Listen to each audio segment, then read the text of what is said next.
آیا تاجی مگه یه قرآنی به شما بدم که جلد اون قرآن چرم باشه، بله، آیا شما اون قرآن رو میبوسین یا نه؟ نمیدونم چی بگم.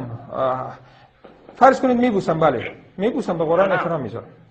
میبوسم، برو میبوسم. سوال سختی رو شروع کردید، من در این مورد فکر نکردم. بفرمایید. بله. به نظر من شما مشرکی. چرا؟ به خاطر اینکه شما چرم رو میبوسین. عرضم به حضورتون که من تمرکز خود از دست دادم، باید جواب این سوالو بتونم بهتون بدم. جواب ما شیعیان در مورد مسائل مثل قبر پرستی و بوسیدن ذریح ائمه همینه. شما گفتین من قرآن رو میبوسم، پس شما چرم قرآن رو نمیبوسین. شما به احترام قرآن اون چرم رو میبوسین، ولی میدونین که ناخودآگاه داریم به قرآن احترام میذاریم، نه اینکه چرم رو ببوسیم. پس ما هم اگر قبر امام رضا رو میبوسیم، ذریحشون رو لمس میکنیم میبوسیم، به احترام شخصی که در